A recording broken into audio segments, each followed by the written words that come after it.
ॐ नमो भगवते वासुदेवाय। ॐ अज्ञानतिमिरान्धस्य ज्ञानाञ्जनशलाकया चक्षुरुन्मिलितं येन तस्मै श्रीगुरवे नमः। हरे कृष्णा। सब भक्तों का स्वागत है प्रातःकालीन श्रीमद् भागवतम के पाठ में। हम श्रवण कर रहे हैं श्रीमद् भागवतम का सप्तम स्कंद अध्याय 13वां।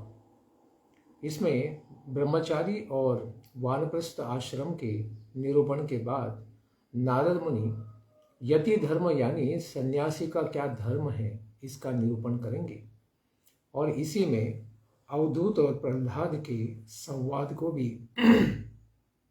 हम श्रवण करेंगे। श्री नारद उवाच कल्पस्त्वेवं परिव्रज्य देहमात्रावशेषितः ग्रामैकरात्रविधिना निरपेक्षश्चरेन्महिम्। नारद मुनि कहते हैं, राजा युधिष्ठिर, यदि वानप्रस्थि में सामर्थ्य हो तो शरीर मात्र को छोड़कर सब वस्तुओं का परित्याग करके संन्यास ग्रहण कर ले, क्योंकि वानप्रस्थ की पहली अवस्था में वह पत्नी के साथ विविध तीर्थ स्थानों पर जाकर रहते हैं, भजन कीर्तन भगवान का स्मरण वंदन करते हैं। उसके पश्चात वह पत्नी का भी त्याग कर सकते हैं, खास करके अगर वे ब्राह्मण हो या क्षत्रिय हो। और उसके पश्चात अगर वेदांत में उनकी बुद्धि लग जाए, इस प्रकार से हम पिछले अध्याय में श्रवण किए हैं कि अगर उपनिषदों के ज्ञान के ऊपर उनकी स्थिरता हो रही है तो वे सबका परित्याग करके संन्यास भी ग्रहण कर सकते हैं। अन्यथा केवल उपवास करते हुए ही जीवन को समाप्ति की ओर लेकर भगवान के ऊपर ध्यान करते हुए आगे बढ़े। ऐसे सन्यासी ने एक ग्राम में एक ही रात्रि निवास करने का नियम करके पृथ्वी के ऊपर संचरण करना चाहिए। सर्वत्र जाकर दिव्य ज्ञान का सबको प्रचार करना चाहिए। विव्रयाद्यसौ वासः कौपीन आच्छादनं परं त्यक्तं न दण्डलिंगादेर अन्यत् किंचिदनापदी। यदि वह वस्त्र धारण करे तो केवल कौपीन मात्र, जिससे कि उसके गुप्त अंग ढक जाए, और उसके ऊपर एक छोटा कच्छ, छोटा सा कपड़ा भी धारण किया जा सकता है। जब तक कोई आपत्ति न आ जाए तब तक दंड आदि संन्यास के चिन्हों को छोड़कर त्यागी हुई किसी वस्तु को धारण न करे। दंड कमंडलु इनके साथ उसे आगे बढ़ना चाहिए। तो वैष्णवों के लिए त्रिदंड की व्यवस्था है। कायेन मनसा वाचा भगवान की सेवा में लगना चाहिए। और जो निराकारवादी हैं वे लोग एक दंड संन्यास धारण करते हैं, वे एक ही दंड धारण करते हैं। लेकिन जिस प्रकार से अवधूत ब्राह्मण के प्रसंग में आएगा 11वें स्कंद में, वैष्णवों को त्रिदंड स्वीकार करना चाहिए। एक एव चरेद भिक्षुर आत्मा रामो नपाश्रयः सर्वभूत श्रेष्ठान्तो नारायण परायणः। आश्रय रहित अनअपाश्रय, अपने आप में ही रमन करने वाले आत्माराम बने हुए भिक्षु वृत्ति के साथ यानी माधुकरी करके सर्वभूत सुहृद, सब जीवों के कल्याण के विषय में सोचने वाले, प्रार्थना करने वाले बनकर, शांत हृदय और नारायण परायण बनकर, भगवान श्री नारायण के भक्त बनकर सन्यासी को एक एव चरेत, अकेले ही विचरण करना चाहिए। लोगों को साथ में लेके नहीं चलना चाहिए। पश्येद आत्मन्यदो विश्वम परे सदसतो व्यये आत्मानं च परम ब्रह्म सर्वत्र सदसन्मये। सत असतो परे। कार्य और कारण, यह प्रकृति है, कार्य और कारण है भगवान विराट या उनसे भी परे परमात्मा। इनसे परे भगवान है, तो यहाँ पर तो परमात्मा का भाव है। परमात्मा में इस संपूर्ण विश्व को अध्यस्त जाने और कार्य कारण स्वरूप इस जगत में ब्रह्म स्वरूप अपनी आत्मा को ही परिपूर्ण करके देखे। सर्वत्र आत्मानम, भगवान परमात्मा को सबके हृदय में स्थित इसी प्रकार से दर्शन करते हुए, यानी सब जीवों को आध्यात्मिक है इस प्रकार से, इस भाव से देखते हुए विचरण करना चाहिए सन्यासी को। सुप्त प्रबोधयो संधा वात्मनो गतिमात्मद्रि पश्यन् बंधं च मोक्षं च माया मात्रं न वस्तुतः। आत्मदर्शी सन्यासी सुषुप्ति और जागृत अवस्था की संधि में अपने स्वरूप का अनुभव करे। पहला है जागृत अवस्था, और उसके परे है स्वप्न, और उसके परे है सुषुप्ति, और फिर है तुर्यक अवस्था। तो इस प्रकार जागृति अवस्था से धीरे धीरे सुषुप्ति की अवस्था तक, यानी बिना स्वप्न वाली नींद यानी ध्यान की अवस्था तक उसे आगे बढ़ते हुए स्वयं का आध्यात्मिक साक्षात्कार करे। बंध, इस संसार में फंसी हुई बद्ध आत्मा का स्वरूप बंध तथा उसका मोक्ष दोनों ही मिथ्या है, वस्तुतः कुछ नहीं है ऐसा जाने। यानी शरीर के लिए न कोई बंधन है न मोक्ष है, क्योंकि शरीर तो मृत ही है। लेकिन आत्मा वस्तुतः उसका कभी कोई बंधन नहीं होता है और मोक्ष भी नहीं, क्योंकि आत्मा सदा ही मुक्त होती है। वह कभी भी गुणों का संपर्क नहीं करती है। केवल उस प्रकार से मिथ्या अहंकार के कारण ऐसा लगता है कि आत्मा भी मानो या तो बद्ध हो चुकी है। इसलिए प्रश्न करते हैं कि आत्मा, यहाँ पर परमात्मा परब्रह्म है, यह समानाधिकरण्यम का निर्देश कैसे है? कहते हैं कि बद्ध और मुक्त दोनों की एकता संभव नहीं है। आत्मा बद्ध हो सकती है, परमात्मा नहीं। लेकिन आत्मा भी किस दृष्टि से? तो कहते हैं कि आत्मा का और भौतिक वस्तुओं का भी कोई संबंध नहीं है, लेकिन केवल मिथ्या अहंकार के कारण इस प्रकार का भाव उत्पन्न हो जाता है। सुषुप्ति में तो आत्म तत्व तमस से आच्छन्न रहता है, उसमें थोड़ा तमोगुण का लेश होता है। जागृत एवं स्वप्न में विक्षिप्त रूप से प्रकाशित होता है। जागृत अवस्था में भी चित्त भौतिक वस्तुओं से विक्षिप्त होता है, और स्वप्न में भी भ्रामक वस्तुओं के साथ यह मन यहाँ वहाँ भागता रहता है, इसीलिए वह स्थिर नहीं होता। दोनों की संधि में न तो तमस रहता है और न विक्षेप ही रहता है। इस प्रकार से जब जागृत से स्वप्न, स्वप्न से फिर सुषुप्ति की अवस्था की ओर आगे बढ़े, यानी स्वप्न और सुषुप्ति के बीच में, तब फिर यह विक्षेप नहीं रहता।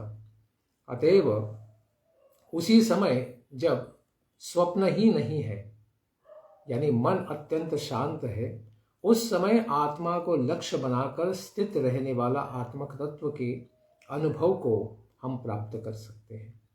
अतएव बंध और मोक्ष दोनों भी माया मात्र है। इस तरह से जानने वाला व्यक्ति परब्रह्म आत्मा को सर्वत्र देख सकता है, ऐसे योग ग्रंथों में कहा गया है। निद्रा के प्रारंभ में और जागृत अवस्था के अंत में जो भाव उत्पन्न होता है, उस भाव का सदा चिंतन करने वाला व्यक्ति मुक्त हो जाता है। उससे भिन्न यति यानी संयमी नहीं है। अगर व्यक्ति स्वयं का संयम नहीं रखे, यानी मन को स्वप्नों में न जाने दे, स्वप्न से पहले और जागृत अवस्था, इसके बीच की अवस्था विशेष स्थिति है, और यही सम्मोहन, आज के लोग इसको सम्मोहन, हिप्नोटिज्म कहते हैं। तो यह जो अवस्था है, इसमें व्यक्ति अपने अंतर्मन में सबकॉन्शियस माइंड स्तर पर चला जाता है। इस प्रकार की भावना के साथ रहते हुए व्यक्ति क्या कर सकता है? बंधन और मोक्ष दोनों को मिथ्या समझते हुए आत्मा का चिंतन कर सकता है। नाभिनंदे ध्रुवम मृत्युम अध्रुवम वास्य जीवितम कालम परम प्रतीक्षेत भूतानां प्रभवाप्ययम्। ध्रुवम मृत्युम न तो शरीर की होने वाली निश्चित मृत्यु का अभिनंदन करें, क्योंकि शरीर तो एक बार छूटना ही है, और न अनिश्चित जीवन का। किसी को पुत्र उत्पन्न हो गया, बच्चे पैदा हो गए तो तुरंत बहुत व्यक्ति प्रसन्न हो जाते हैं, लेकिन यति धर्म में किसी के मृत्यु के ऊपर बहुत बड़ा चिंतन की आवश्यकता नहीं है, क्योंकि आत्मा का कोई मृत्यु नहीं और शरीर में कोई जीवन नहीं होता। केवल सभी प्राणियों की उत्पत्ति और नाश के कारणभूत काल की ही प्रतीक्षा करे। परम कालम प्रतीक्षित कि व्यक्ति यति को भी तो शरीर त्यागना पड़ेगा, इसीलिए उसका विचार न करते हुए केवल काल का विचार करे, प्रतीक्षा करे कि एक दिन यह शरीर भी तो छोड़ना ही है, और उस समय में केवल भगवान का ध्यान करते हुए ही आगे बढ़े। नासच्छास्त्रेषु सज्जेत नोपजीवेत जीविकाम वादवादांस्तजेत तर्कान् पक्षम कम च न संश्रयेत। असत शास्त्रेषु न सज्जेत। असत शास्त्रों का कभी भी श्रवण नहीं करना चाहिए, उनसे प्रीति नहीं बनानी चाहिए, उनका कभी भी प्रचार नहीं करना चाहिए। असत शास्त्र यानी जिसमें अनात्म वस्तुओं की चर्चा है, शरीर को ही सब कुछ मानकर इस प्रकार से मिथ्या भ्रम फैलाने वाले किसी भी प्रकार के अज्ञानमय अविद्या में कभी भी प्रीति न रखें। केवल आत्म वस्तु में ही चिंतन करें, उसी को स्मरण करें और प्रचार करें। जीविकाम न उपजीवेत। अपने जीवन के निर्वाह के लिए किसी जीविका को न अपनाएं, यानी कोई जॉब न करें। सन्यासी ने किसी के अधीन रहकर कोई कार्य नहीं करना चाहिए, केवल उदर निर्वाह माधुकरी करके यानी दान प्राप्त करके ही करना चाहिए। तर्कान त्यजेत, वाद वादान त्यजेत, और उन्हें किसी भी प्रकार के वितंडवाद, वाद विवाद, तर्क शास्त्र के ऊपर विविध प्रकार के जो भ्रम लोग फैलाते हैं, इनसे वाद विवाद नहीं करना चाहिए। कंचन पक्षम न संश्रयेत, और इन तर्कों में किसी भी पक्ष को स्वीकार नहीं करना चाहिए। इनसे परे जो आत्म तत्व है केवल उसी को धारणा करनी चाहिए, तथा संसार में भी किसी विवाद में किसी पक्ष को न धारण करें। न शिष्यान अनुबध्नीत ग्रंथा नैवाभ्यसेद बहुन न व्याख्याम उपयुंजीत नारंभानारभेत क्वचित। शिष्यान न अनुबध्नीत, अपनी शिष्य मंडली को न जुटाए, यानी उनको साथ में लेकर सर्वत्र न घूमे। बहुन ग्रंथा न अभ्यसेत, बहुत अधिक ग्रंथों का अभ्यास न करे। केवल उपनिषदिक तत्वों का जहाँ विस्तार है, श्रीमद् भागवतम, भगवद गीता, इन्हीं वेदांत के सार तत्वों का ही अभ्यास करें। न उपयुंजित, व्याख्याओं का उपयोग न करें। बहुत अधिक व्याख्याओं का संकलन करके व्यक्ति भ्रमित न हो जाए, इसीलिए कहते हैं कि बहुत अधिक व्याख्याओं को श्रवण न करें। आरंभान न आरभेत, और मठ आदि निर्माण जैसे कार्यों में भी उन्हें फंसना नहीं चाहिए। केवल स्वयं का कल्याण और दूसरों के कल्याण के लिए प्रचार करना चाहिए। मैनेजमेंट यानी व्यवस्थापन में कभी भी फंसना नहीं चाहिए। इसलिए बहुत अधिक व्यवस्थापन करने वाले लोग भी मानो गृहस्थों की भांति ही ऐसे प्रपंचों में फंस जाते हैं। न यतिर आश्रम प्रायो धर्म हेतुर महात्मनः शान्तस्य समचित्तस्य बिभ्रियाद उत वा त्यजेत्। शांत समदर्शी महात्मा सन्यासी के लिए किसी आश्रम का बंधन प्रायः धर्म का कारण नहीं होता है। किसी भी प्रकार के बंधन में वे समदर्शी नहीं आते हैं। वह अपने आश्रम के चिन्हों को चाहे तो धारण करे या फिर चाहे तो छोड़ भी सकते हैं। उत वा त्यजेत्, जैसे दंड आदि या फिर गेरवा वस्त्र, केसरी वस्त्र, इसको धारण भी कर सकते हैं या इसका परित्याग करके ऐसे निर्वेद सन्यासी यानी अवधूत भी बन सकते हैं। यह परमहंस अवस्था प्राप्त करने पर ही करना चाहिए। जैसे सन्यास के भी स्तर होते हैं, एक चक, बहुदक, परिव्राजकाचार्य और परमहंस। यहाँ सबसे ऊंची अवस्था परमहंस धर्म के बारे में सन्यासी की स्तर को बताते हैं कि महात्मा सन्यासी का आश्रम धर्म का कोई कारण नहीं होता है। उस सन्यासी का लक्षण बताते हैं कि प्राय कहने का भाव यह है कि जब तक ज्ञान की उत्पत्ति न हो, जब तक आत्मा का दर्शन न हो, तब तक बहुदक यानी बहुत सारे घरों में जाकर दान मांगना या भिक्षावृत्ति रखते हुए अपने दंड, कमंडलू और संन्यास वस्त्रों को अवश्य ही धारण करें। और उसके पश्चात जब अंतःकरण की शुद्धि हो जाए, भगवान का चिंतन सुदृढ़ हो जाए, यम आदि नियमों को पार करते हुए ज्ञान की प्राप्ति के लिए प्रयास करते हुए जब वे आगे बढ़ेंगे, तब काल के प्रभाव में भगवान की कृपा से ज्ञान उत्पन्न हो जाने पर इन नियमों का पालन कोई महत्व नहीं रखता है। यह परमहंस अवस्था आ जाएगी। उसके पहले वह पारिव्रजकाचार्य बन के सर्वत्र जाकर प्रचार करना चाहिए। इसलिए यम उसके बाद स्वतः ही होते ही रहेंगे। ऐसे परमहंस के लिए इनकी स्वयं विशेष प्रयत्न करने की आवश्यकता नहीं रह जाती है। अतएव आश्रम के चिन्हों का कोई प्रयोजन नहीं रहने के कारण उन चिन्हों को चाहे तो वह धारण कर भी सकते हैं या फिर उनका त्याग भी कर सकते हैं। अव्यक्तलिंगो व्यक्तार्थो मनुष्युन्मत्त बालवत् कविर्मूकवदात्मानं सदृष्ट्या दर्शयेन्द्रणाम। किसी आश्रम के चिन्ह से रहित अव्यक्त लिंग यानी पहचान नहीं सकते हैं कि क्या ये ब्रह्मचारी, गृहस्थ है, वानप्रस्थ है या फिर सन्यासी है। क्यों? क्योंकि उनका वेश ही इस प्रकार का होगा कि आप समझ नहीं पाएंगे कि ये कौन से आश्रम से है। ऐसे परमहंस जो आत्मानुसंधान में मग्न है, उसी प्रकार से चिंतन में लगे रहें। अत्यंत विचारशील होकर भी पागल बालक के समान एवं तत्ववेत्ता होने पर भी साधारण मनुष्यों की दृष्टि में गूंगे बहरे की तरह ही प्रतीत हो। नृणाम दृष्टया दर्शयेत्।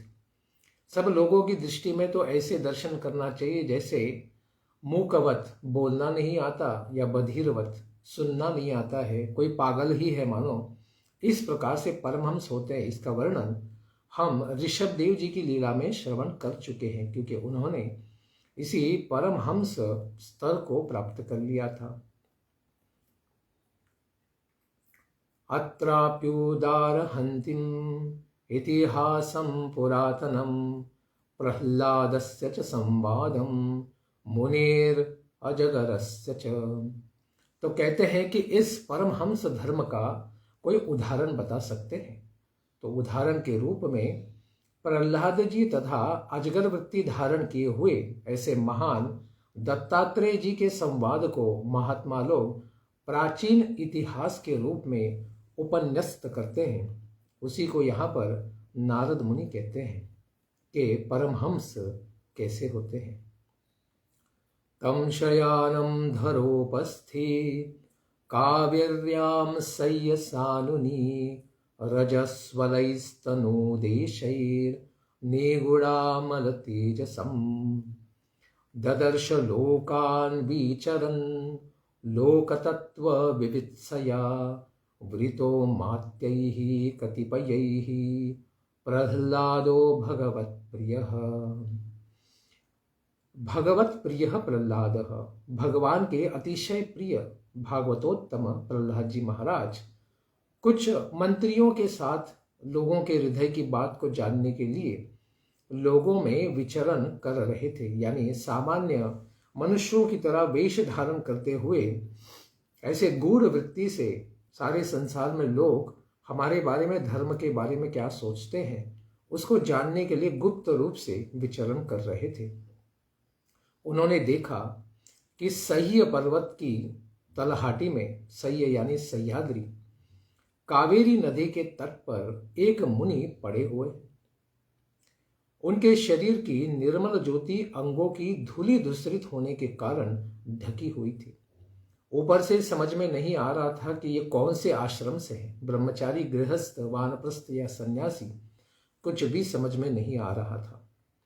लेकिन फिर भी उनके अंदर जो ज्ञान और साक्षात्कार की निर्मल ज्योति है वो इसी प्रकार से ढकी हुई लग रही थी, मानो अग्नि को किसी धुएं ने ढक के रखा हो।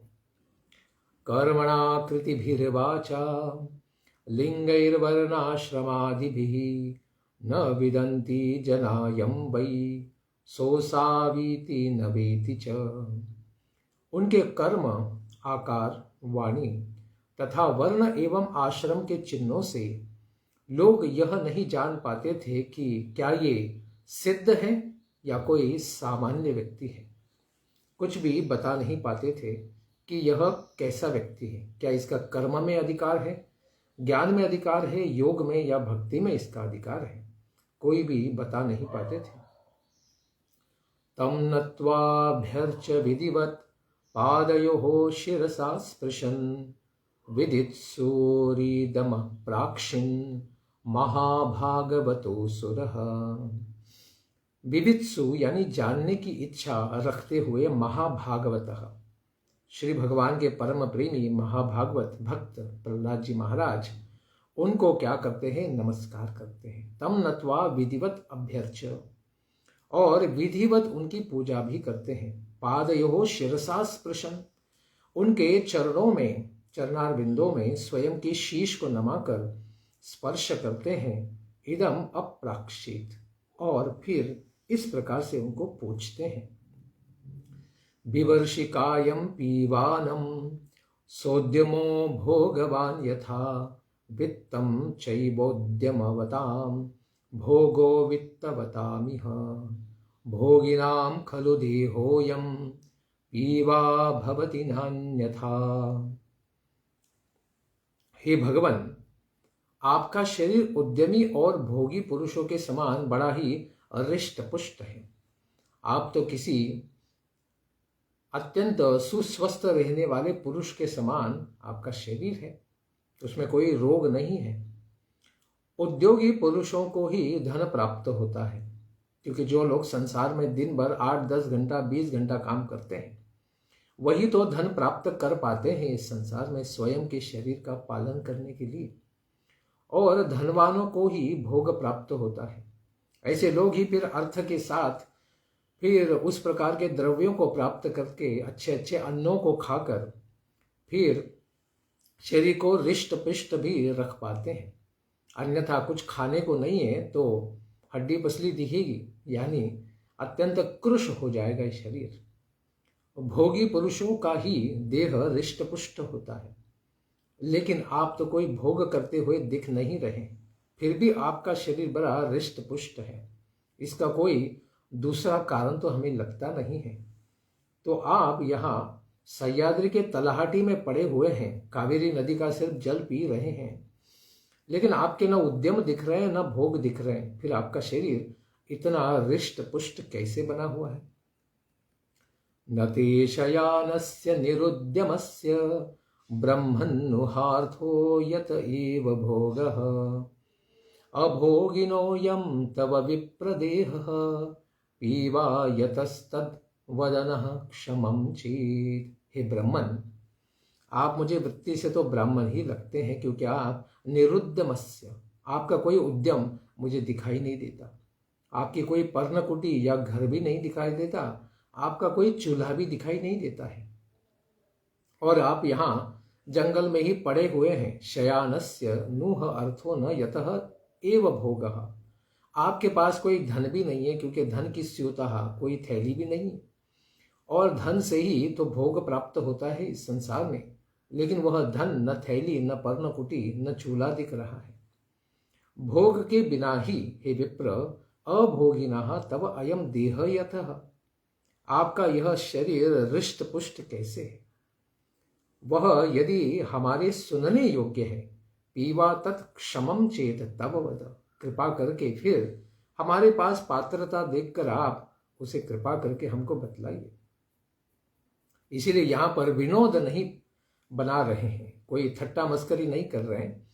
ज्ञान की अपेक्षा से प्रहलाद महाराज गए हैं और इसीलिए पूछते हैं कवि महर्षि को, कवि ही कल्पो निपुण द्रि चित्र प्रिय कथः समः लोकस्य कुर्वतः कर्म शेषे तद वीक्षितापि वा। आप विद्वान, समर्थ और चतुर हमें दिखाई देते हैं। आप सभी बातें अद्भुत और प्रिय दृष्टि से कर रहे हैं। आपकी सारी बातें हमें अद्भुत आकर्षक लग रही हैं। निपुण दृक् चित्र प्रिय कथा। आप संसार को कर्म करते हुए देख कर भी समभाव से क्यों यहाँ पर सोए हुए हैं? सारा संसार कर्म में लगा है। धर्म को भी इसीलिए धारण करता है कि उससे अर्थ मिलेगा और उस अर्थ से कामनाओं की प्राप्ति हो जाएगी, और मोक्ष की ज्यादा उन्हें इच्छा भी नहीं है। इस प्रकार सारे संसार के जनों को आप कर्म में लगे हुए, यानी धन के अर्जन में लगे हुए देखने पर भी आप ऐसे धनार्जन में नहीं लगे हुए हैं। इस प्रकार आप कर्मों से निरत होकर कवि महात्मा बनकर इस जंगल की तलाटी में कैसे आराम करते हुए चिंतन कर रहे हैं।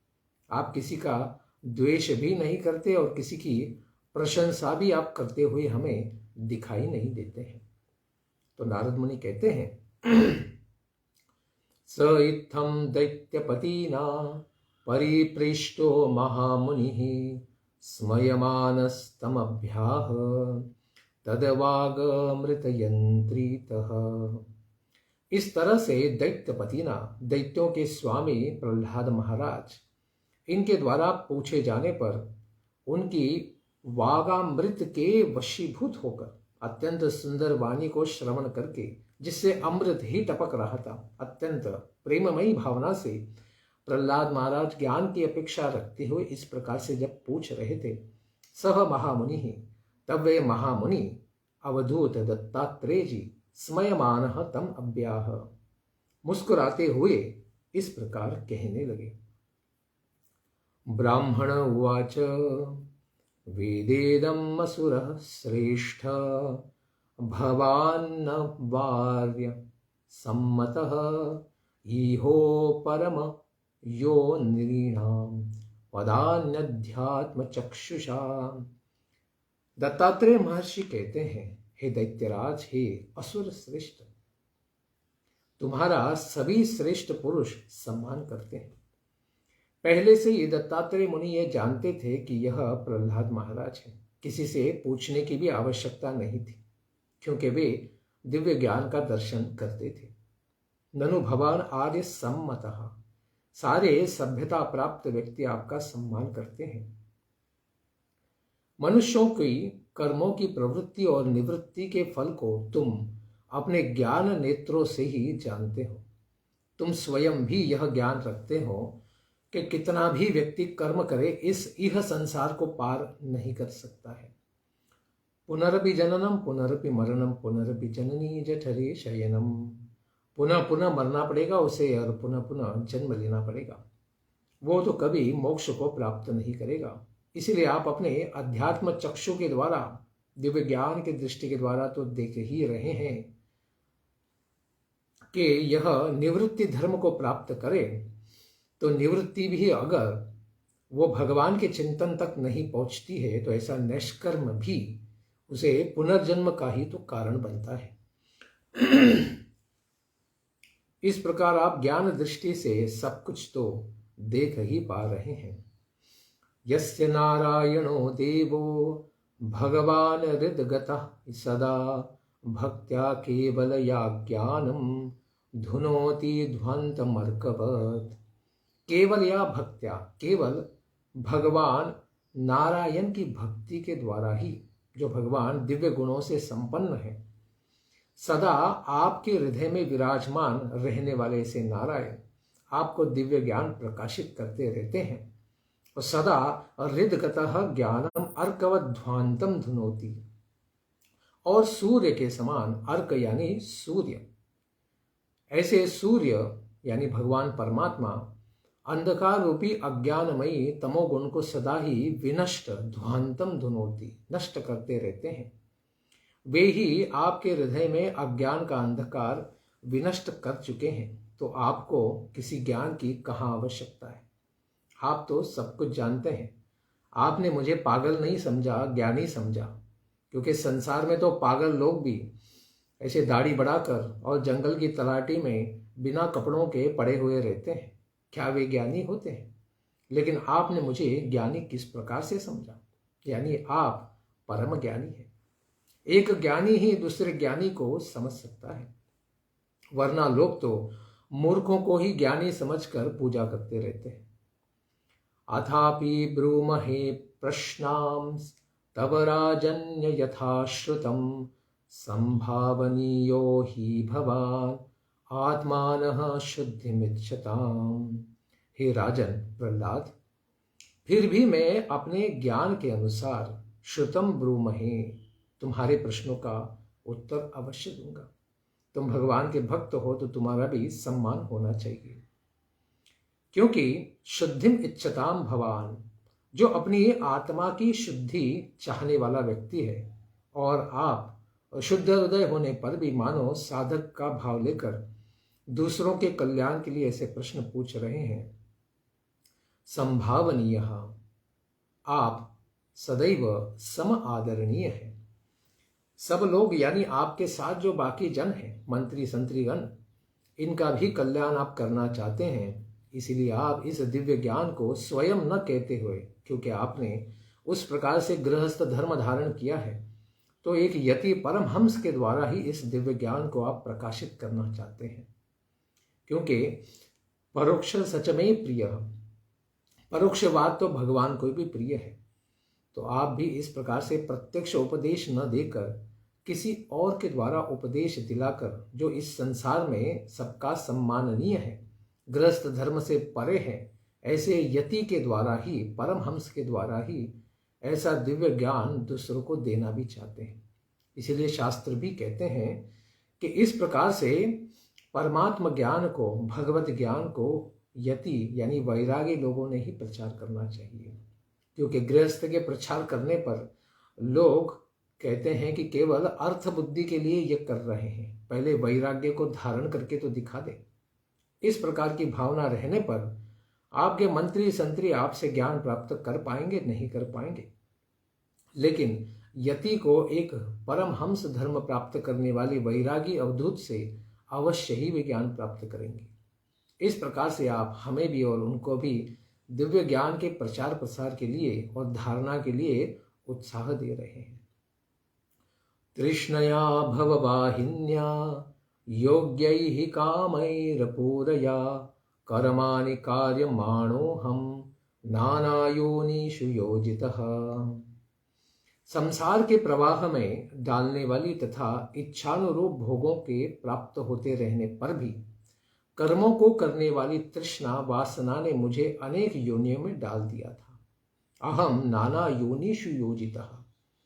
जब आत्मा भोग की वृत्ति को प्राप्त करती है मिथ्या अहंकार के साथ, तो इन इच्छाओं के साथ उन प्रकार के कर्मों के करने के लिए अनेक संसार की योनियों में मैं जीव भटकता रहा, एक शरीर से दूसरे शरीर और दूसरे शरीर में उस प्रकार के भोगों को करते हुए अनेक योनियों का दर्शन मैंने किया है। लेकिन भोगों की वासना तो पूरी नहीं होती है, क्योंकि कर्म करने से, कर्मों से कोई निरत नहीं हो सकता है, मोक्ष नहीं प्राप्त कर सकता है। यदृच्छया लोकमिमं प्रापीतः कर्मभिर्भ्रमन् स्वर्गापवर्ग योग द्वारै तिरंश्चाम पुनरस्य च कर्म भी ही भ्रमन, अपने कर्मों के द्वारा अनेक योनियों में भटकता हुआ मैं मनुष्य योनि में यदृच्छया भगवान की कृपा से कभी जन्म भी लिया। यह योनि स्वर्ग, मोक्ष, तिर्यक, पशु पक्षियों की योनि और मनुष्य योनि की प्राप्ति का द्वार है। मनुष्य योनि में ही किया गया कर्म व्यक्ति को पुनः मनुष्य बना सकता है, देवता बना सकता है या भगवत धाम भी लेके जा सकता है, और प्राणी योनियों से बड़ी ही श्रेष्ठ योनि है। इसलिए सारी योनियों में प्रवेश का द्वार तो मनुष्य योनि ही कही गई है, क्योंकि पुण्य कर्मों को करने पर व्यक्ति स्वर्ग जा सकता है और पाप करने पर पशु पक्षी नारकीय योनियों को भी प्राप्त कर सकता है। पुण्य और पाप दोनों प्रकार के कर्मों को करने पर मनुष्य योनि की प्राप्ति तो अवश्य ही करेगा, पुनर्जन्म अवश्य ही लेगा, और निवृत्त हो जाने पर, जब कर्मों से निवृत्त हो जाएगा, निर्वेद हो जाएगा, तभी मोक्ष भी मिलता है। इसीलिए तृष्णा का त्याग करना बड़ा आवश्यक है। मनुष्य शरीर ही है जिसमें परधर्म भगवान की भक्ति की जा सकती है।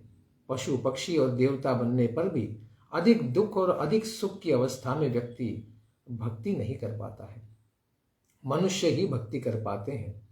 इसलिए कुत्ता, सूकर आदि योनि मिलने पर पाप पुण्य का कोई विचार नहीं होता। वह केवल एक दूषित योनि है जिसमें काल के प्रभाव में व्यक्ति उस योनि से पार हो पाता है। लेकिन मनुष्य योनि से मोक्ष प्राप्ति के लिए कर्मों से निरत होकर भगवान की भक्ति अवश्य ही करनी होती है। अत्रापि दंपतीनां च सुखायान यापनुत्तये कर्माणि कुर्वतां दृष्ट्वा निवृत्तोस्मि विपर्ययम्। इस मनुष्य लोक में मैं देखता हूं कि स्त्री पुरुष दंपति भाव जो है, सुखाय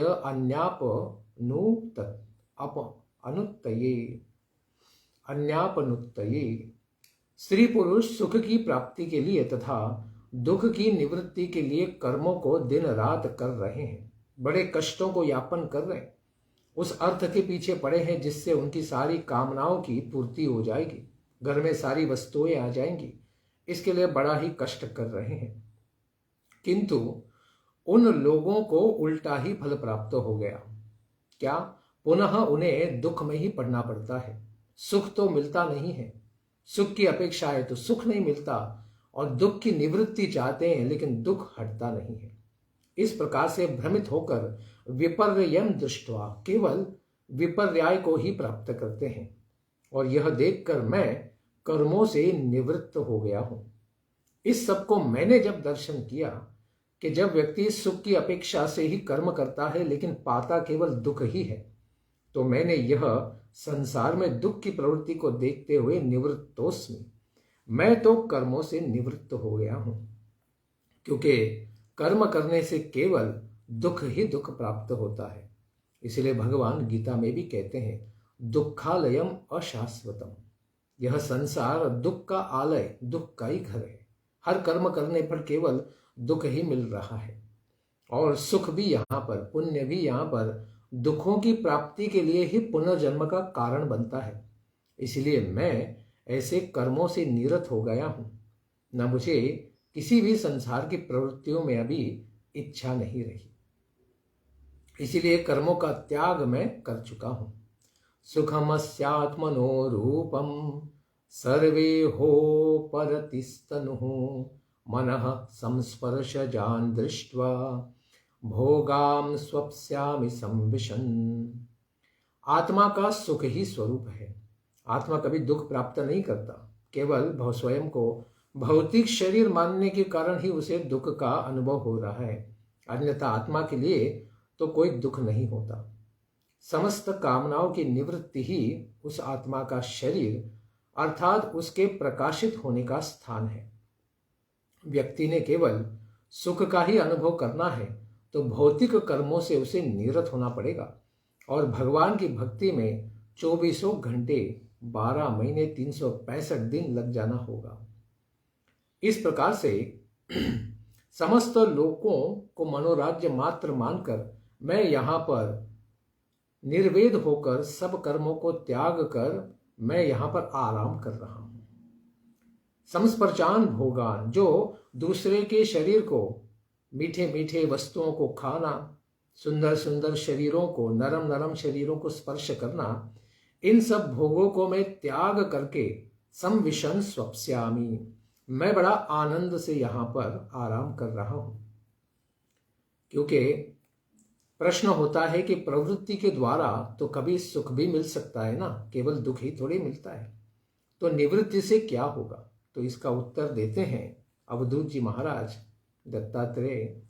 सुख तो इस जीवन में तो क्या है, आने जाने वाला है, लेकिन आत्मा के लिए तो सुख ही स्वरूप है।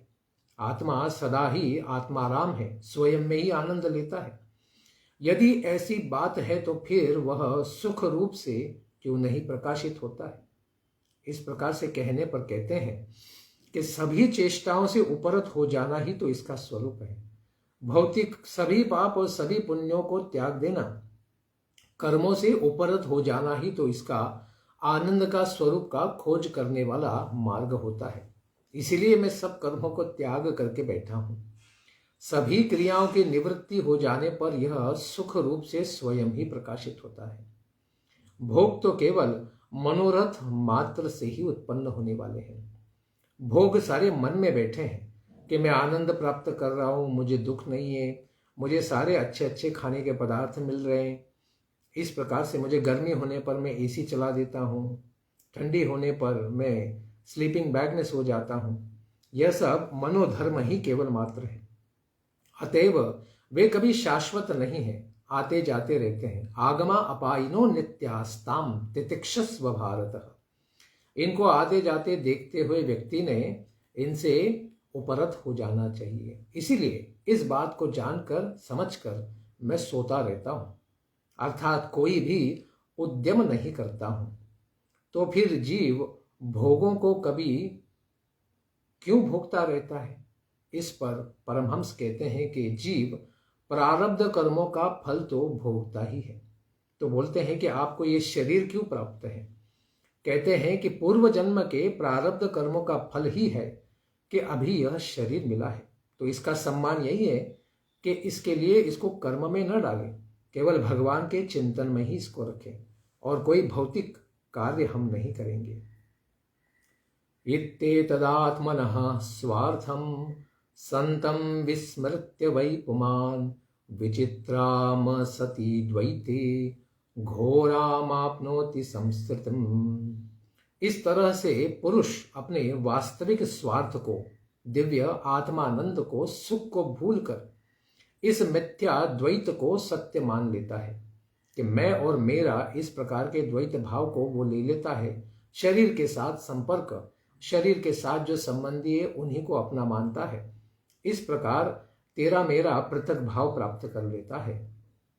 असती द्वैते, ऐसे द्वैत में पड़ने पर विचित्राम घोराम, अत्यंत भयंकर और विचित्र जन्मों और मृत्युओं के चक्र में आपनोति, बारंबार पुनः पुनः आपनोति, बारंबार पड़ जाता है। कहते हैं कि संसार चक्र में पड़ने का कारण यही है कि आत्मबुद्धि छोड़कर इस शरीर में ही आत्मबुद्धि लगा देना, शरीर को ही आत्मा समझना। इसीलिए कहते हैं कि अज्ञानी व्यक्ति ऐसा क्यों सोचते हैं? जलम तत् उद्भवैश्छन्नम हित्वाज्ञो जल काम्यया मृग तृष्णाम उपाधावेत यथान्यत्रार्थ दृक्स्वतः। अज्ञानी जीव सेवार इत्यादि से ढके हुए जल को त्याग कर जैसे जल के लिए मृग तृष्णा की ओर दौड़ता है, उसी तरह आत्मा की स्वाभाविक सुख रूपता को छोड़कर पुरुष आत्मा से भिन्न लोगों में सुख समझकर उसकी ओर अभिमुख होता है। यहां पर उदाहरण देकर समझाते हैं अवधूत दत्तात्रेय जी कि पानी के ऊपर शैवाल आ जाता है, स्पाइरो वगैरह आ जाता है, तो उससे पानी पूरा ढक जाता है। कभी कभी वाटर हाइसिंथ आ जाता है, जलपर्णी आ जाते हैं तो पानी दिखता ही नहीं है। इस प्रकार से फिर अपने पास ही, अपने हृदय में ही जो आत्म सुख है, परमात्मा सुख है, भगवत सुख है, इसको त्याग करके व्यक्ति मृग तृष्णा के समान सारे रेगिस्तान में चमकने वाले भ्रम निर्मित जो जल का केवल आभास मात्र है उसकी ओर दौड़ता रहता है, यानी भौतिक सुखों की ओर भागता है। और क्या मिलता है? मुंह में ठूसने के लिए केवल 50 डिग्री गर्म बालू का ही मिलती है, जिससे मुंह सूख कर जल जाता है और जल का स्पर्श भी नहीं होता है। मुख के अंदर रहने वाला जल ही सूख जाता है। इसीलिए ऐसे आत्म सुख को त्याग करके विषय भोगों में पुरुषार्थ को जानकर उसकी ओर अभिमुख होने वाला व्यक्ति ऐसे कर्मों में गिरकर कभी भी सुख को प्राप्त नहीं कर सकता है। ऐसे प्रारब्ध के बारे में कहते हैं, देहादिभीर दैवतंत्रैर आत्मनः सुखमीहतः दुःखात्ययं चानिशस्य क्रियामोगाः कृता कृताः दैवतंत्रैः देहादिभिः आत्मनः सुखमीहताः। प्रहलाद प्रारब्ध के अनुसार प्राप्त होने वाले इस भौतिक शरीर आदि के द्वारा जो भी दुख की निवृत्ति और सुख की प्राप्ति करना चाहता है, उसकी सारी क्रियाएं व्यर्थ हो जाती हैं, क्योंकि प्रारब्ध के द्वारा नियंत्रित होने के कारण इस शरीर में कब सुख मिलना है और कब दुख मिलना है, यह तो निश्चित होकर ही आता है। इसीलिए इस शरीर को प्राप्त करने के पश्चात मन के द्वारा मैं इस प्रकार से आनंद प्राप्त करूं या इस प्रकार से मैं दुख से बच जाऊं, ऐसा विचार करना केवल भ्रम हो जाता है, क्योंकि प्रारब्ध के द्वारा उसके सारे उद्यमों को नियंत्रित किया जाता है। ऐसे दैव तंत्र के भाग्य से मंद भाग्य होने के कारण वह पार नहीं कर पाता है और आत्म सुख की कभी कल्पना भी नहीं कर सकता है। इसीलिए कहते हैं कि किस किस प्रकार के ताप उसे इस भौतिक शरीर में प्राप्त होने वाले हैं। आध्यात्मिकादिभिर दुःखैर अविमुक्तस्य करहिचित् मर्त्यस्य कृच्छ्रोपनतैर अर्थैः कामैः क्रियते किम्। सदा ही वह आध्यात्मिक क्लेश मन और शरीर के द्वारा प्राप्त होने वाले रोगों आदि के दुखों को प्राप्त करेगा, मन की पीड़ाओं को प्राप्त करेगा। आदि भौतिक दूसरे जीवों के द्वारा अनेक ताप उसे प्राप्त होंगे, जैसे कीड़े मकोड़े, सरकारी अफसर या फिर पुलिस आदि, या चोर भी, डकैत, इनके द्वारा भी उसका धन लूटा जाएगा और वो व्यथित होगा। और इसके पश्चात अधिदैविक, कभी बाढ़ आ जाएगी, कभी अतिवृष्टि, कभी बहुत ज्यादा सर्दी, इस प्रकार से भी उसे दुखों से घेरा जाएगा। ऐसा मनुष्य कभी भी बड़ी बड़ी कठिनाइयों से बड़ा धन आदि विषय भोगों को प्राप्त भी यदि कर ले, तब भी ऐसा धन उसके पास रहेगा नहीं। काल के प्रभाव में और इन सब दुखों के साथ उसे दैववशात वह भी लाभ नष्ट ही हो जाएगा। ऐसा मरणशील व्यक्ति केवल कष्टों को ही प्राप्त करता है।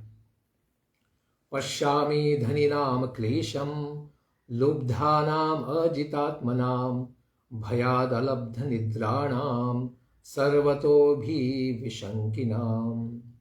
लुब्ध व्यक्ति जो दूसरे के धन के ऊपर अपेक्षा रखता है, चोरी करना चाहता है, लोभी है, और अजितात्मनाम, और जो अपनी इंद्रियों को वश में नहीं किया है, कामुकता के साथ नई नई स्त्रियों के पीछे भाग रहा है, और जिन्हें भय के कारण अभी नींद नहीं आती है कि मेरा धन कोई चोरी न कर ले, कहीं बैंक न डूब जाए, कहीं मेरा सोना चोरी न हो जाए, कहीं इनकम टैक्स की मेरे ऊपर रेड न गिर जाए।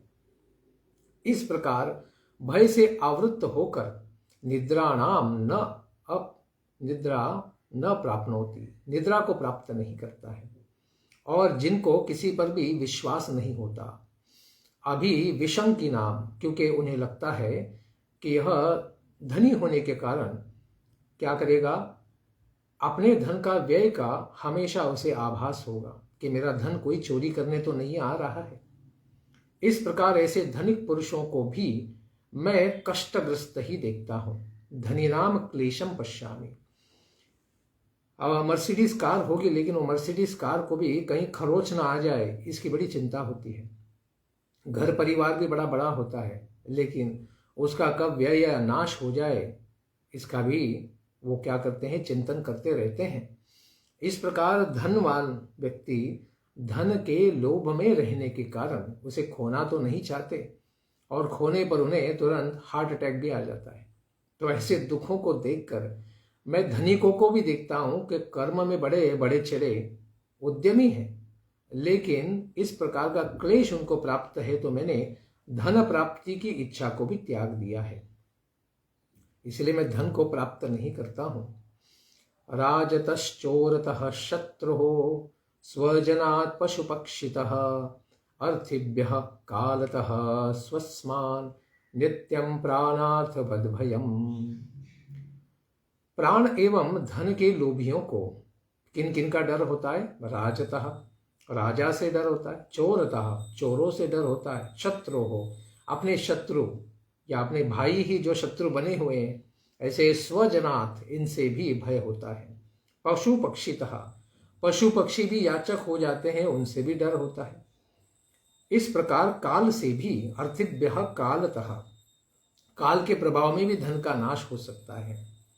इंटरेस्ट रेट डाउन हो जाते हैं, स्टॉक मार्केट कोलैप्स हो जाते हैं, इसीलिए इस प्रकार से भी धन का कभी कभी नाश हो जाता है।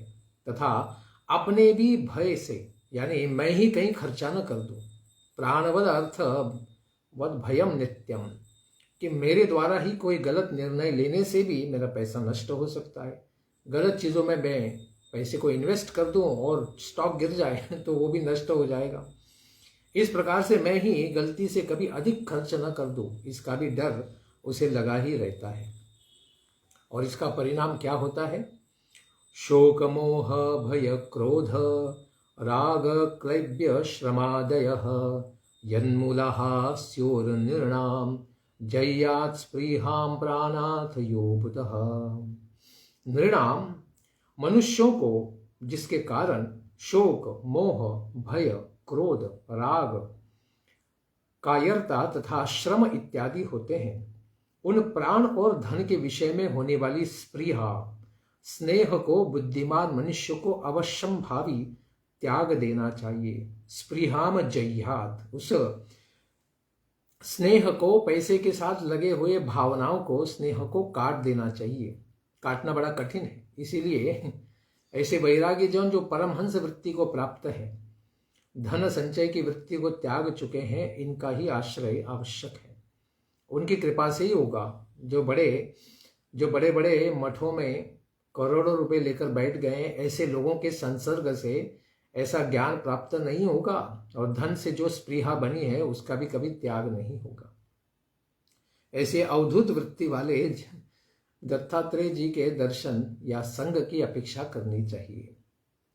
मधुकार महासर्पौ लोकेस्मिन्नौ गुरुत्तमौ वैराग्यं परितोषं च प्राप्ता यद शिक्षया वयम्।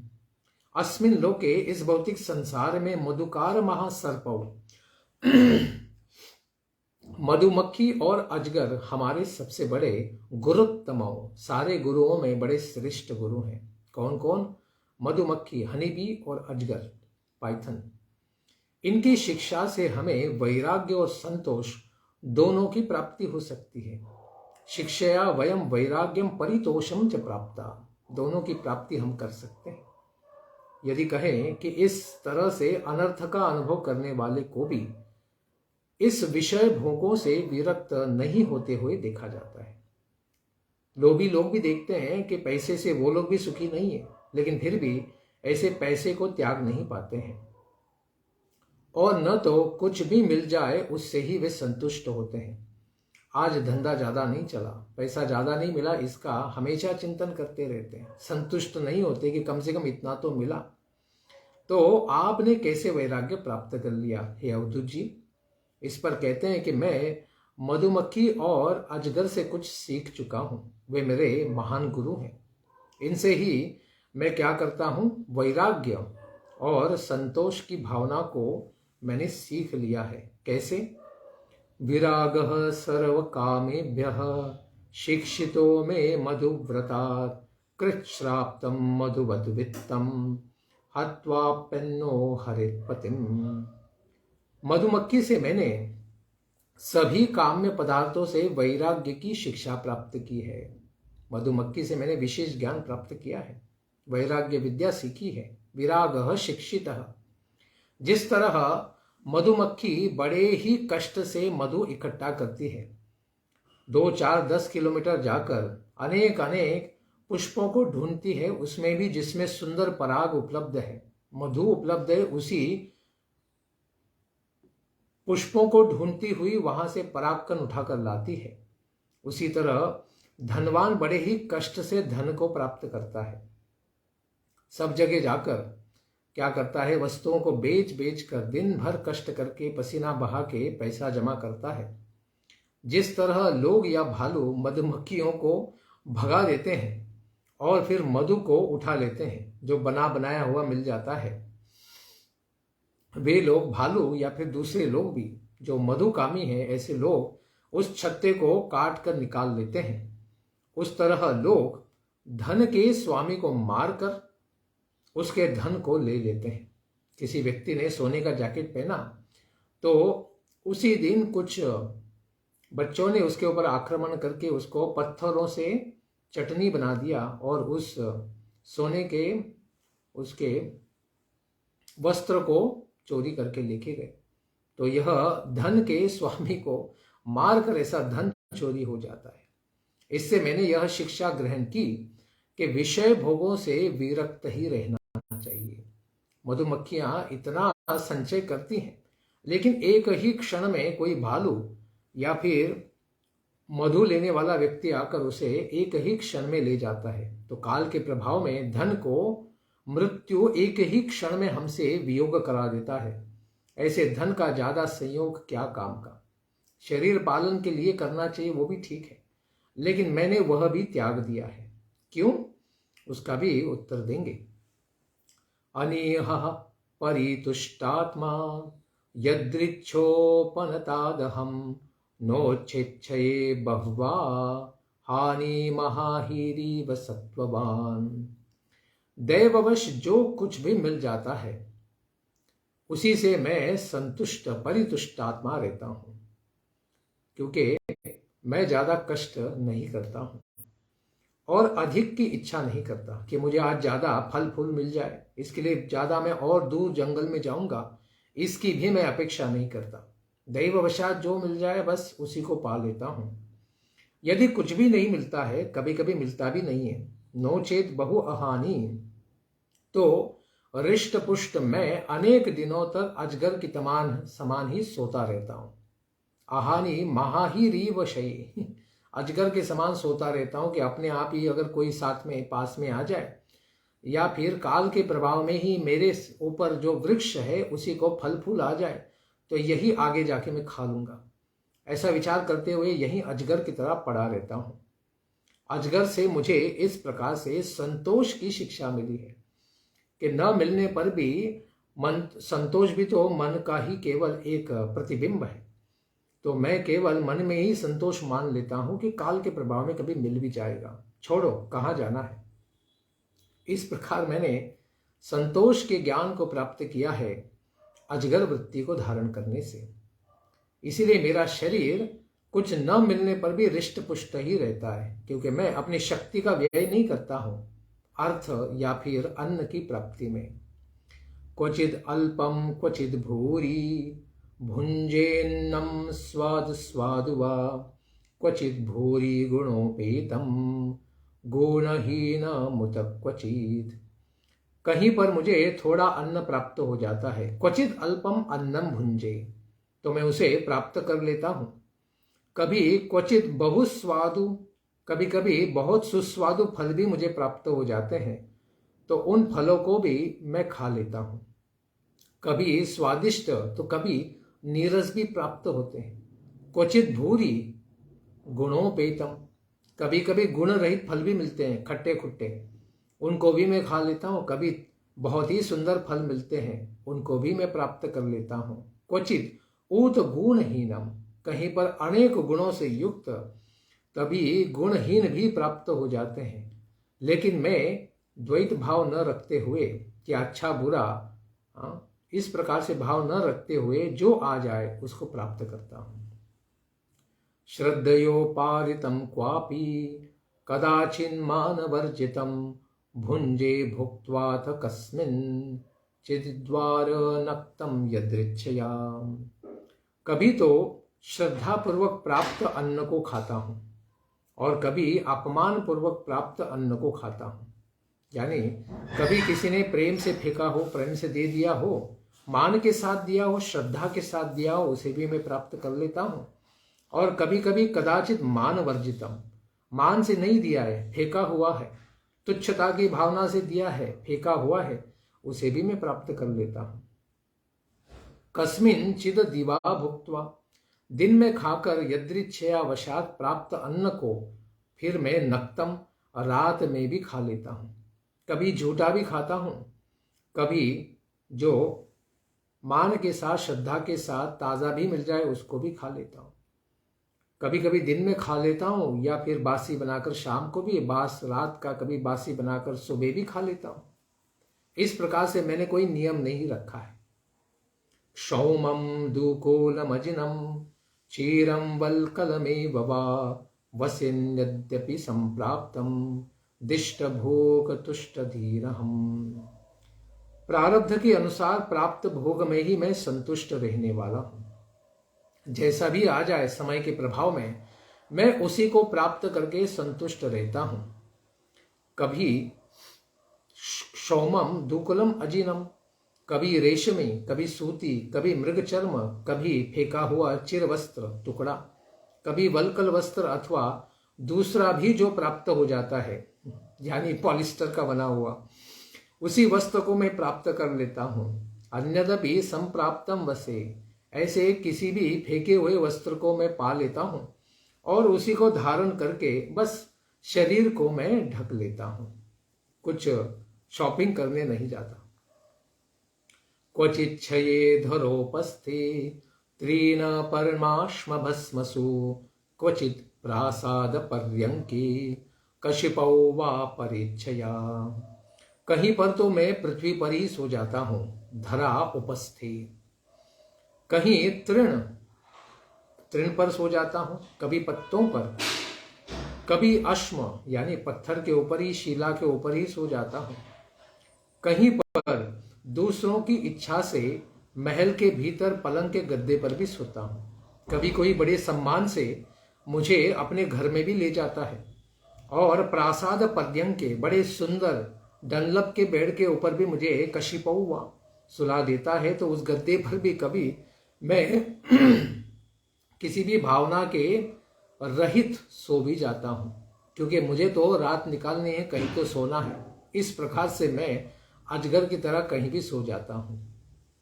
क्वचित स्नातोनुलिप्तांगः सुवासः सृग व्यलंकृतः रथे भाव्यैश्चरे क्वापि दिग्वासाग्रहवद विभो। हे विभो, हे राजन प्रहलाद, कभी मैं स्नान करता हूं, अनुलिप्तांगः शरीर में कभी कभी सुवासः चंदन भी लगाता हूं, कभी मिल जाए तो। सृग भी अलंकृतः सुवासा सुंदर वस्त्र, फूलों की माला और आभूषण धारण करके रथ पर भी बैठ जाता हूं, हाथी घोड़े पर भी चढ़कर चलता हूं। क्वापि ग्रहवत दिग्वासा, तो कभी पिशाच के समान नंग धड़ंग, कभी कपड़ा ही न मिले या कोई चोरी हो जाए, बंदर ही उठा ले जाए। नहाने गए और बंदर ने कपड़ा उठा लिया तो नंग धड़ंग ही मैं विचरण करता रहता हूं, जब तक आगे जाकर कहीं फेंका हुआ कपड़ा नहीं मिल जाता। ना हम निंदे च न स्तौमि स्वभाव विषमं जनम एतेषां श्रेय आशासे उत्तैकात्म्यं महात्मनि। भिन्न भिन्न स्वभाव वाले, स्वभाव विषमम, विषमता का भाव स्वभाव रखने वाले मनुष्यों की अहम न निंदे, मैं निंदा नहीं करता। कभी मुझे कोई मान देता है, कभी थूक देता है, तो मैं किसी के भी स्तुति या नौंदा न स्तौमी, मेरे मान देने वाले को मैं स्तुति नहीं करता और मेरे ऊपर थूकने वाले की मैं निंदा नहीं करता। मैं इन सबों की परमात्मा से एकता और परम कल्याण की ही अपेक्षा करता हूँ। ऐसे सब लोगों के हृदय में मैं परमात्मा का ही दर्शन करता हूँ और उन्हीं परमात्मा को प्रार्थना करता हूँ श्रेय आशा से। इनके लिए परचिंत शांति, ऐसे परमात्मा सुख को ही प्राप्त इन लोगों को भी करें, इनके ऊपर आप कृपा करें, ऐसे ही मैं भगवान विष्णु से प्रार्थना करता हूँ।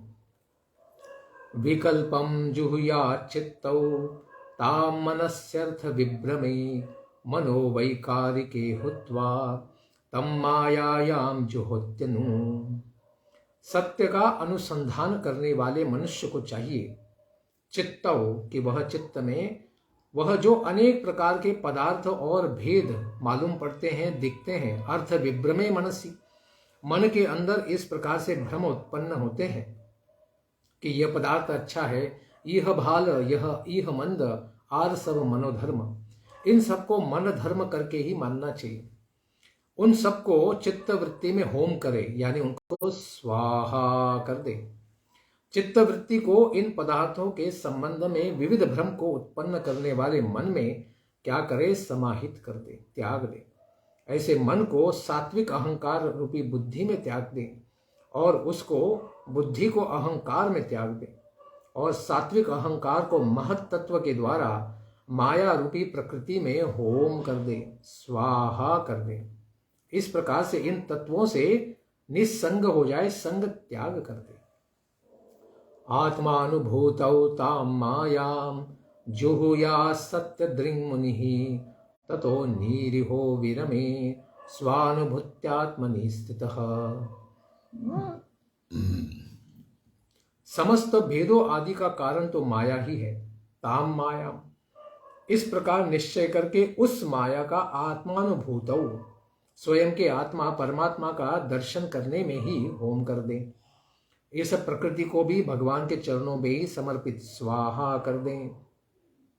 इस प्रकार सत्य दृंग मुनि ही, आत्मा और परमात्मा का दर्शन करने वाला, इस प्रकार आत्मस्वरूप बनकर इसी स्थिति में स्थित होकर निष्क्रिय कर्मों के प्रति पूरी प्रकार से निरुत्साहित होकर त्याग करके उपरत हो जाए। स्थितः विरमेत, केवल आत्मा में ही भगवान परमात्मा के चिंतन में ही आनंद प्राप्त करें।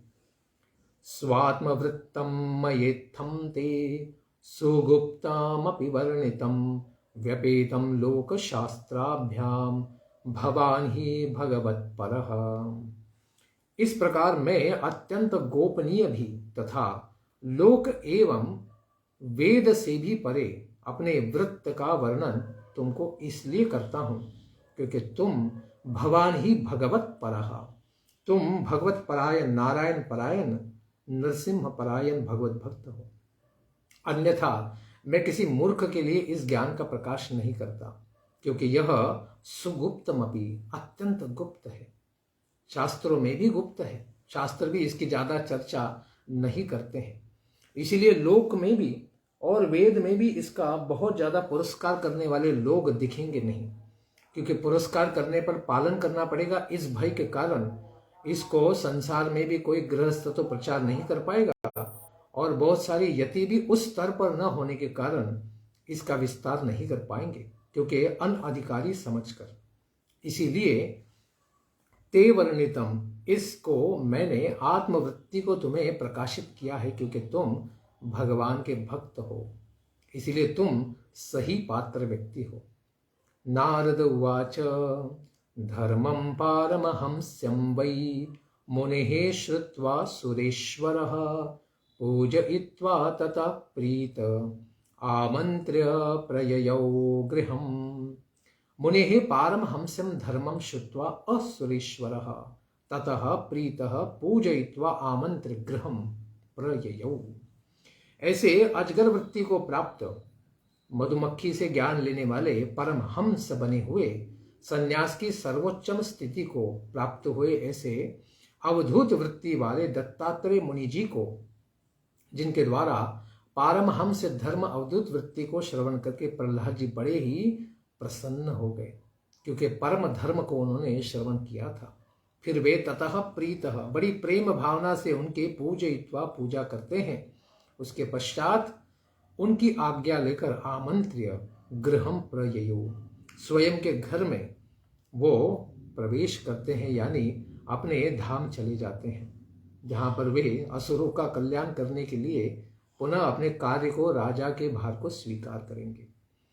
उन्होंने यह कार्य भगवान नरसिंहदेव ने आदेश दिया था, इसीलिए एक कल्प तक, एक दिव्य युग के द्वारा बने हुए मनवंतर तक प्राप्त किया है। इस 7वें मनवंतर में वे इसी प्रकार की सेवा दे रहे हैं, क्योंकि वे भी तो स्वयं अजगर वृत्ति को, पारमहंस धर्म को प्राप्त होने पर भी भगवान की सेवा के लिए जो मिला हुआ कर्तव्य है, उसी के लिए उसको वे धारण करते हैं। ऐसे परम भगवान के भक्त, भागवत भक्त प्रहलाद जी दिव्य उपदेश को फिर भी प्राप्त करते हैं दत्तात्रेय मुनि जी से, क्योंकि ज्ञान की सिद्धि होने पर भी ज्ञान में ही निरत होना, भगवान की भक्ति में भगवान का ही चिंतन करते रहना, इस भाव को प्राप्त हमेशा ही प्रहलाद महाराज हैं। इसीलिए ज्ञान को हमेशा ही श्रवण करते रहते हैं। इस प्रकार का दिव्य लाभ प्राप्त करने के बाद वे स्वयं के धाम को चले गए। धन्यवाद। हरे कृष्णा। इसके पश्चात बचे हुए गृहस्थ धर्म के नियमों को हम श्रवण करेंगे कल के प्रातःकालीन सत्र में। ग्रंथराज श्रीमद् भागवतम की जय, दत्तात्रेय मुनि की जय, परमहंस अवधूत धर्म की जय, प्रहलाद महाराज की जय। निताय गौर प्रेमानंदे। हरि हरि बोल। जय जय श्री राधे श्याम।